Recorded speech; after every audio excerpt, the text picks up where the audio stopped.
when the call to arms was read in Germany, a young student named Walter Limmer was eager to serve his country. August 3rd, 1914. At last, I have got my orders.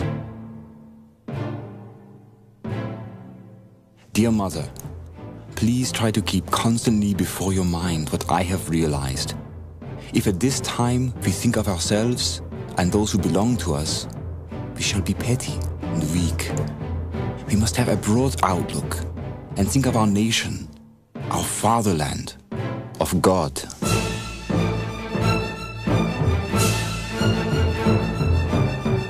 All across Europe, soldiers were mobilizing for war, saying goodbye to their families and rushing to the front.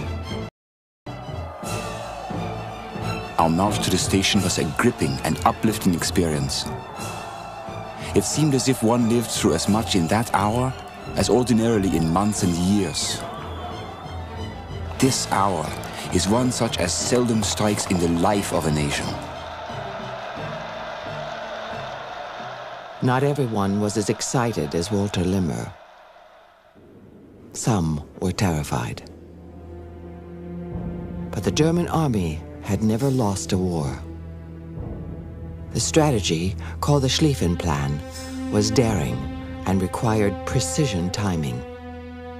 In the east, the Russian army would be held at bay.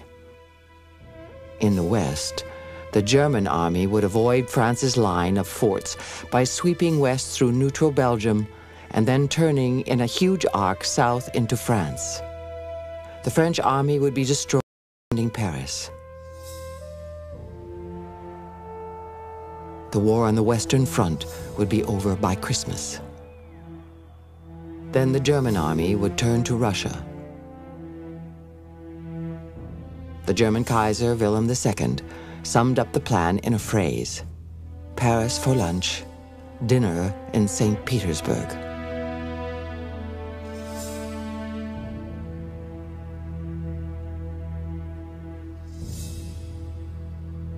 My dear ones, be proud that you live in such a time and in such a nation, and that you too have the privilege of sending several of those you love into this glorious struggle.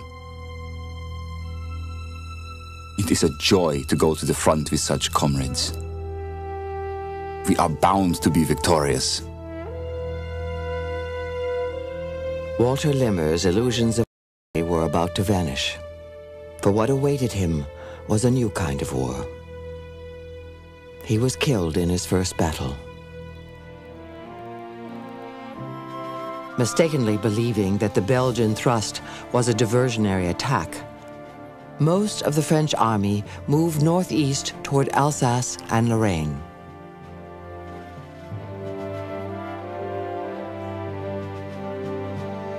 Paul Lantier, a young French soldier, was about to enter battle for the first time.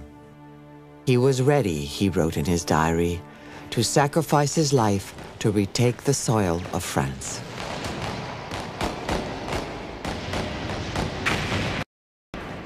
I felt a choking sensation grip my throat. The hour had come for me to sacrifice my life. My bleeding body would lie stretched out on the field. I seemed to see it. It was the end. It had not been long in coming, for I am only 21. Against heavy artillery and machine guns, Lantier's courage counted for little. His regiment lined up in formation better suited to the 19th century and advanced in full view. Shells continued to fly over us. The enemy was advancing. Entire companies of infantry fell back. We had lost the battle. I did not know why or how.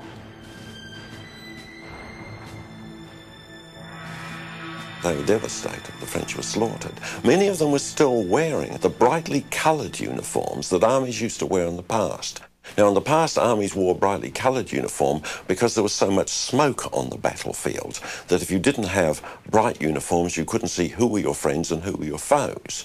With the invention of long-range rifles and machine guns, with the invention of smokeless powder, this was not a problem. The problem was if you wore a bright uniform, you were a very conspicuous target.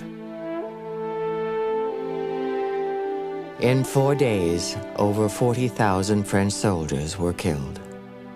27,000 alone on August 22nd, 1914. The happiest day in French military history. Soon the French army was in retreat. A deep sense of shame oppressed us as we filed through these villages, which we were powerless to protect, which we were abandoning to the fury of the enemy. As the French army fell back, Joffre notified his government. In 12 days, the Germans would be at the walls of Paris. Would the city be ready, he asked, to withstand a siege? Every cell in our craved rest. Men slept while they marched, and they dreamed as they walked. They talked of their homes, of their wives and mothers, of their simple ambitions, of beer and cosy pubs, and they talked of fantasies. The brains of soldiers became clouded while their feet moved automatically. Like the British and French, the German army was also exhausted. As the German right flank drove deeper, it separated from the rest of the invading force. Recognizing their vulnerability, the Germans pulled up 25 miles short of Paris. Now it was France's chance to attack. But to fail this time would be to lose Paris and the entire world. Every available French soldier was rushed to the front. Paul Lantier was surprised to see even taxicabs headed for battle. Inside the cabs, I caught a glimpse of soldiers sleeping. "Wounded?" asked somebody. "No," came the answer from a passing car. "It's the 7th Division from Paris. They're off to the front." What followed was the Battle of the Marne.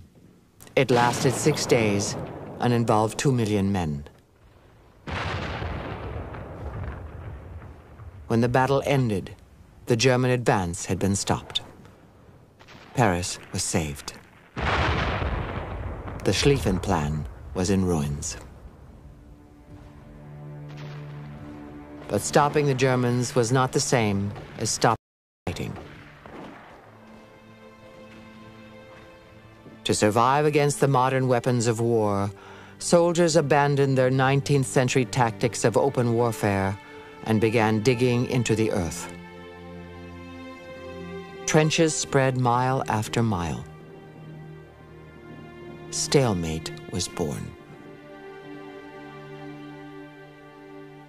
And this is the first time that the British are up against the realities of trench warfare.